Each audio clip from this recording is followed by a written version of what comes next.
Bienvenidos a Sector del Terror. Antes de comenzar, me gustaría saber desde dónde y a qué hora me escuchas, y recordad suscribiros si no lo estáis. El frío de Roma se había vuelto una segunda piel para mí.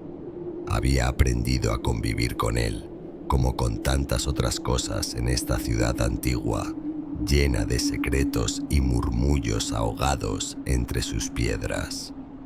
Ese día, sin embargo, algo distinto se coló entre la monotonía. El sobre yacía en mi buzón, sin remitente, sin sello postal, como si alguien lo hubiera dejado allí personalmente mientras yo dormía. Lo tomé con dedos que ya intuían el peso de lo prohibido. El papel era grueso, de esos que ya no se usan, con un borde dorado desgastado. Al abrirlo, el olor a cobre y humedad me golpeó. Manchas oscuras, secas pero aún vívidas, se extendían sobre la carta. Sangre. La firma al final del mensaje me heló la espina dorsal. Cardenal Matteo Bianchi. El nombre resonó en mi mente como un eco de pesadilla.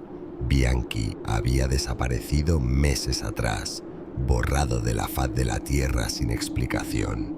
El Vaticano había emitido un comunicado lacónico hablando de retiro espiritual, pero en los corrillos de los corresponsales se susurraba otra cosa. Purga. La carta era breve, escrita con una caligrafía temblorosa, como si hubiera sido trazada en medio del pánico. No fue una elección, fue un cálculo. Busca el documento. El emblema lo selló, pero la verdad sangra. Junto a la hoja, otro objeto, un pliego doblado, cerrado con el sello de las llaves cruzadas, el escudo del Vaticano. Mis manos no temblaban, pero algo dentro de mí ya se desgarraba. Sabía, con esa certeza oscura que precede a la caída, que una vez que rompiera ese sello, no habría vuelta atrás. Lo hice.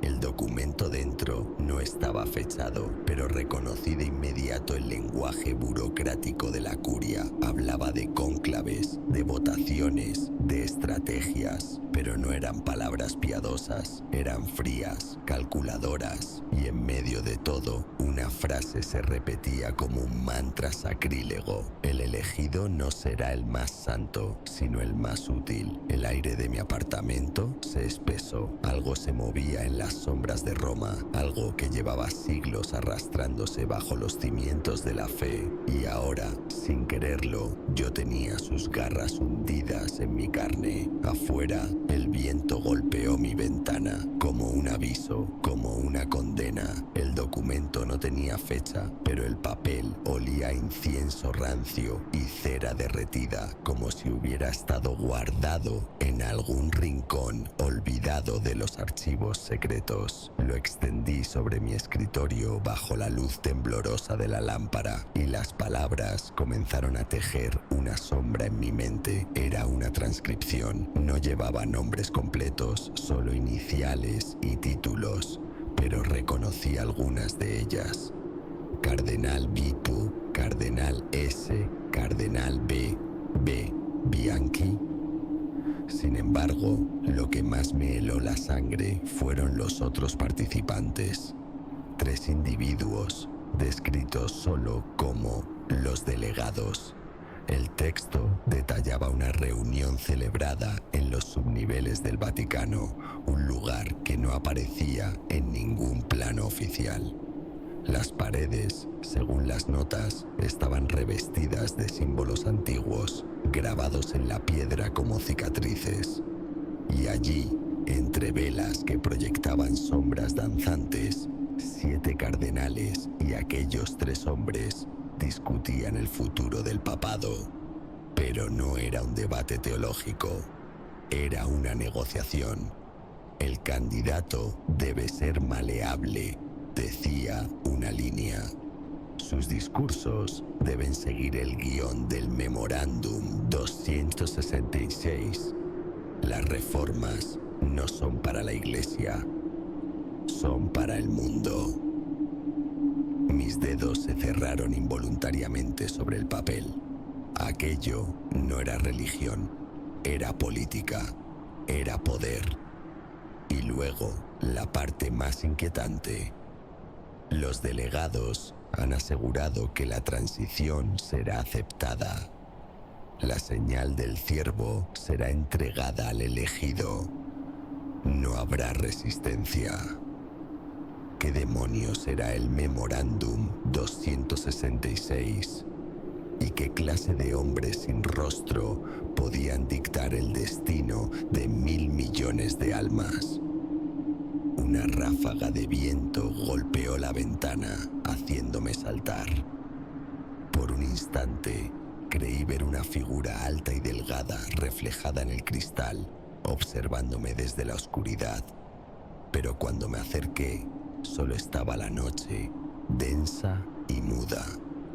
Volví al documento, buscando más respuestas, pero las últimas líneas eran las más crípticas. Recordad el pacto. Roma no es eterna. Babilonia tampoco lo fue. Alguien había jugado con fuego en las entrañas del Vaticano, y ahora, sin quererlo, yo sostenía las cenizas. El mundo amaneció con una nueva luz el día que León XIV fue proclamado papa.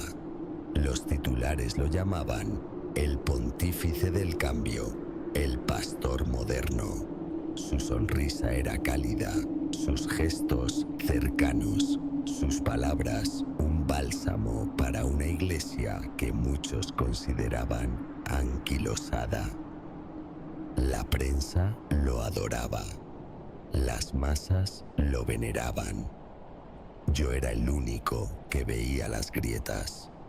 Sentado frente a la pequeña televisión de mi apartamento, observaba sus discursos una y otra vez, comparando cada frase con los fragmentos del documento robado. Las coincidencias no eran casuales, eran idénticas. La fe debe adaptarse a los tiempos, no resistirse a ellos, decía León XIV ante una multitud emocionada. El candidato promoverá la adaptación como virtud, rezaba el texto de la reunión secreta. Nuestro deber es tender puentes, no levantar muros, proclamaba el Papa en su primer mensaje Urbi et Orbi. El nuevo pontífice debe ser percibido como unificador, sin importar el costo teológico. Dictaban las notas del cónclave negro. No eran similitudes, eran repeticiones. Palabra por palabra. Empecé a rastrear cada aparición pública, cada entrevista, cada homilía. Y cuanto más escuchaba, más se me erizaba la piel. Era como si alguien o algo le estuviera escribiendo los guiones y él solo los recitara con una convicción inquietantemente perfecta. Pero lo más perturbador llegó una noche mientras revisaba viejas grabaciones. En un discurso menor, casi inadvertido, León XIV había dicho algo que no aparecía en ningún comunicado oficial.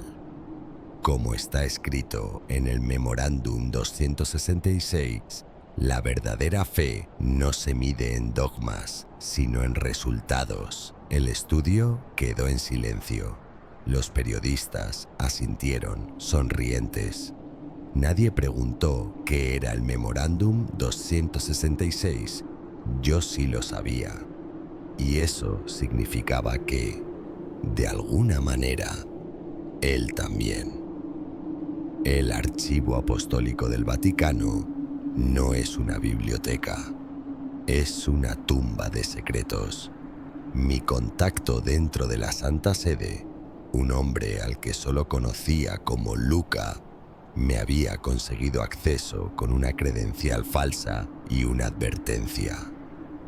Nunca pidas ayuda, nunca hagas ruido, y si ves algo con el sello de Babilonia, aléjate. El pasillo que llevaba a los documentos restringidos olía a humedad y madera podrida. Las luces parpadeaban como velas agonizantes. Entre los estantes polvorientos encontré lo que buscaba: una carpeta de cuero desgastado, marcada con un número que no correspondía a ningún sistema de clasificación moderno. Memorándum 266. Las primeras páginas estaban escritas en un latín tan denso que apenas podía descifrarlo, pero las firmas al final eran claras: 5 nombres, todos teólogos o canonistas, todos desaparecidos en 1945 tras un retiro espiritual en Baviera. El último en firmar lo había hecho con una mano temblorosa, como si hubiera estado enfermo o aterrorizado. A medida que avanzaba, el lenguaje se volvía más oscuro, menos doctrinal y más profético. Hablaba de reformas necesarias, de una iglesia sin fronteras, de la unificación final bajo un solo pastor. Pero entre líneas se colaban frases que no encajaban: el descenso de la lengua única, el despertar de la torre, el ciervo que vigila desde el umbral. Lo más inquietante venía al final. Un apéndice detallaba con precisión escalofriante los cambios que el próximo papa implementaría. Algunos ya estaban ocurriendo. La liturgia se simplificará hasta ser irreconocible. León XIV había abolido el uso del latín en la mayoría de las misas.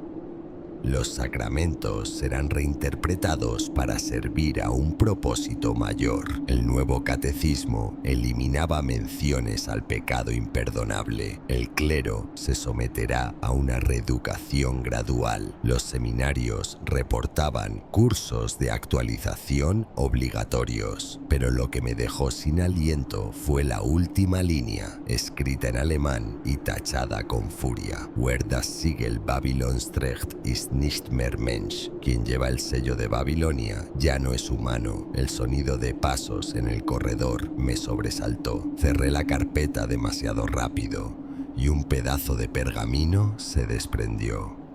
Al recogerlo, vi un símbolo dibujado al reverso: una torre derrumbándose y algo con cuernos observando desde las ruinas. El ruido se acercaba. Apagué la lámpara y me escondí entre los estantes, conteniendo la respiración. Alguien más buscaba el memorándum y esa persona no estaba aquí para leerlo. Las calles de Roma respiraban con el aliento pesado de la noche cuando salí del archivo. Llevaba el fragmento de pergamino escondido en el forro de mi chaqueta, y cada sombra que cruzaba mi camino parecía alargar sus dedos hacia él. No me di cuenta de que me seguían hasta que entré en el barrio de Trastevere. Los pasos eran demasiado regulares, demasiado sincronizados con los míos. Me detuve frente a una iglesia abandonada, su fachada carcomida por el tiempo, y fingí atar mi zapato. Reflejado en un charco, vi la silueta, alta, encorvada, envuelta en un abrigo demasiado grueso para el clima. No hizo contacto visual. No necesitaba hacerlo. Empujé la puerta de la iglesia con un chirrido que resonó como un lamento. El interior olía a tierra mojada y cirios apagados. Los frescos en las paredes se habían descascarado, dejando figuras de santos con los ojos vaciados por la humedad. Fue en el altar derruido donde lo vi. Detrás de lo que quedaba del sagrario, oculta bajo una capa de polvo y telarañas, había una pintura. No pertenecía al estilo de la iglesia. Era más antigua, más visceral. Representaba a un papa arrodillado, no en oración, sino en sumisión.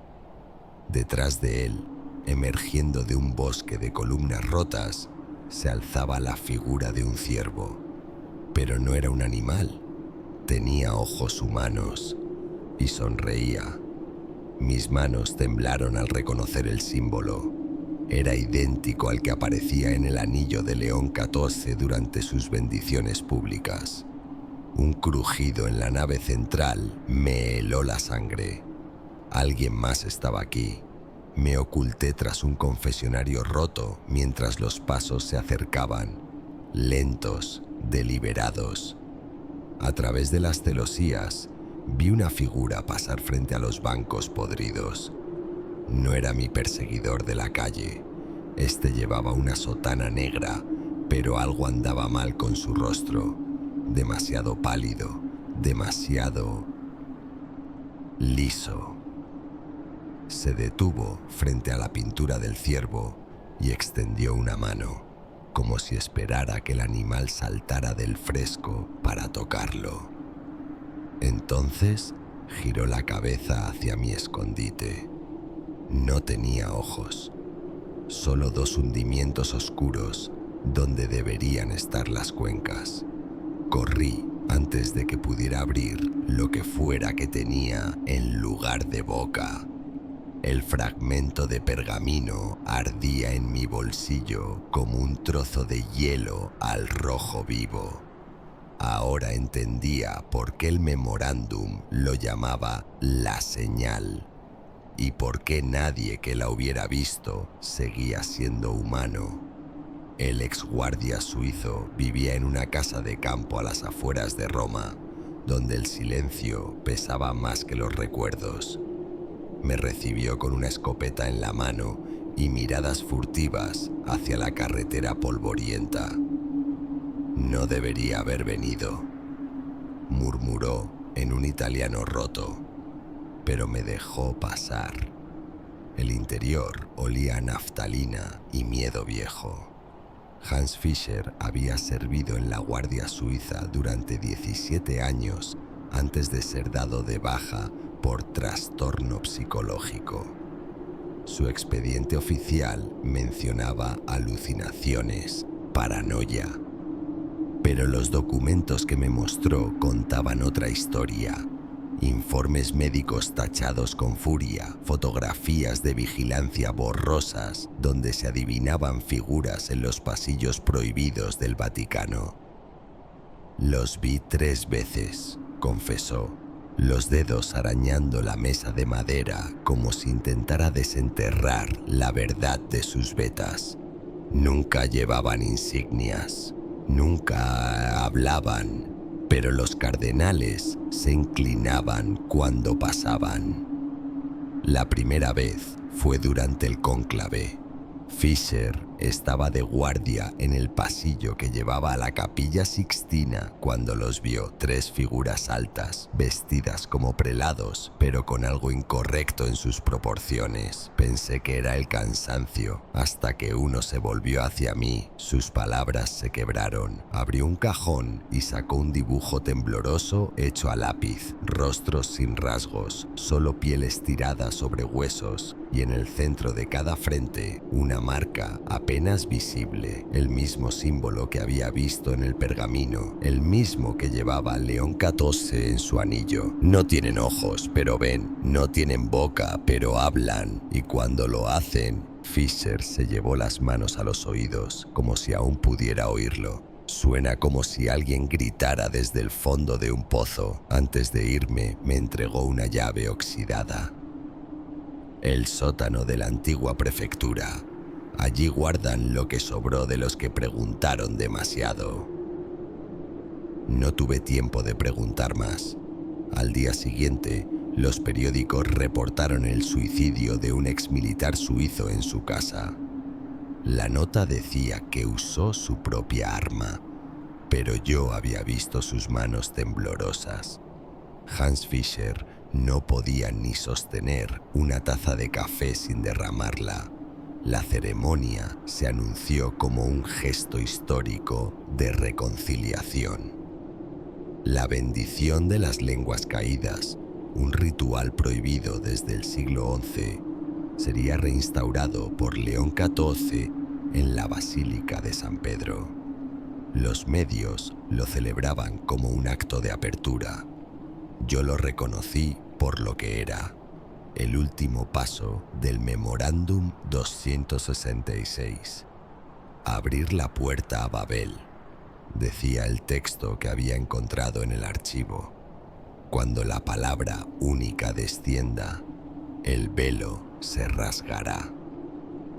Pasé días enteros revisando manuscritos prohibidos, tratados de demonología, crónicas medievales suprimidas. Encontré menciones dispersas.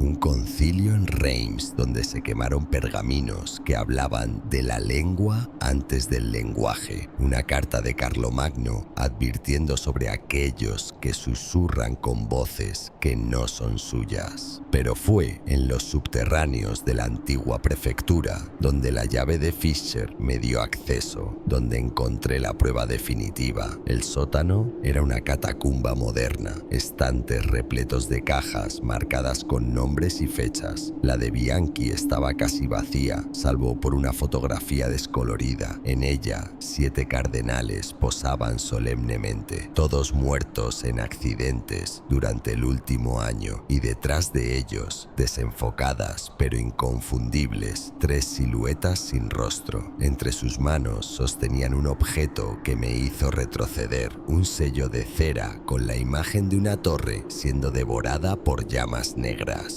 El Sigillum Babylonis, el mismo símbolo que ahora aparecía en los nuevos misales del Vaticano.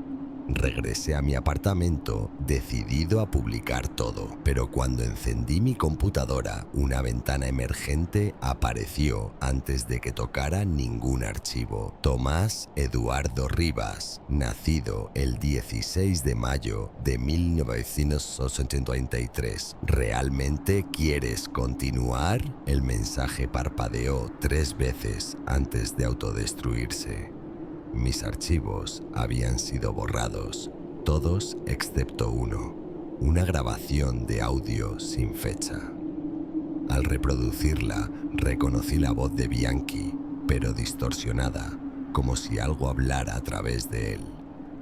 No es un papa lo que coronarán, es un heraldo.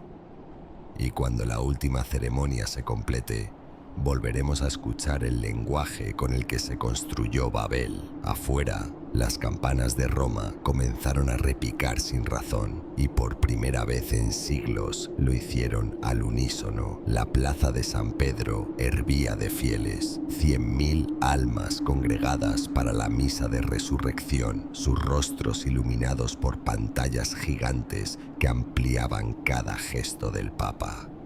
Yo me abrí paso entre la multitud, empujado por una necesidad más antigua que el miedo. León XIV apareció en el balcón, vestido de blanco inmaculado. Su sonrisa era perfecta, calculada hasta el milímetro. Cuando alzó las manos, la multitud enmudeció. Entonces comenzó a cantar. No era latín. No era ningún idioma humano, eran sílabas guturales, sonidos que se retorcían en el aire como serpientes. La multitud sonreía, extasiada, como si entendieran cada palabra. Yo no. Solo sentí como algo caliente comenzó a escurrir de mis oídos. Al tocarme, los dedos se mancharon de rojo. Miré alrededor, esperando gritos, pánico, pero nadie más sangraba. Nadie más parecía notar que el cielo, ahora plomizo, giraba en espirales imposibles. El Papa continuó su canto mientras una sombra se alzaba detrás de él, elongándose contra los muros del Vaticano. No era humana, no era animal, era la misma figura de la pintura, el ciervo que no era ciervo. Intenté gritar, pero mi voz se deshizo en jirones. Mis piernas cedieron mientras la multitud, en perfecta sincronía, comenzaba a repetir los sonidos que el Papa entonaba. Sus voces se fundían en una sola, monstruosamente armónica. El último que vi antes de que la oscuridad me tragara fue a León XIV abriendo los brazos en cruz y cómo su boca seguía moviéndose, incluso después de que su mandíbula se desencajara por completo. Epílogo: desperté en un hospital con vendas en los oídos. Los médicos dijeron que había sufrido un aneurisma durante la ceremonia, que me salvé por milagro. En la mesilla había un sobre sin remitente. Dentro, una fotografía reciente. Yo, inconsciente en la plaza, rodeado por figuras encapuchadas, y sobre mi pecho alguien había dibujado con sangre el símbolo de la torre. El informe médico decía que mi audición nunca volvería, pero de noche, cuando el silencio se hace más profundo, aún puedo escucharlo, el eco de aquel canto, y sé con certeza absoluta que pronto volverán a enseñarme las palabras. Si te ha gustado el vídeo, recuerda suscribirte si no lo estás y déjame en los comentarios sugerencias para otros vídeos. Hasta la próxima.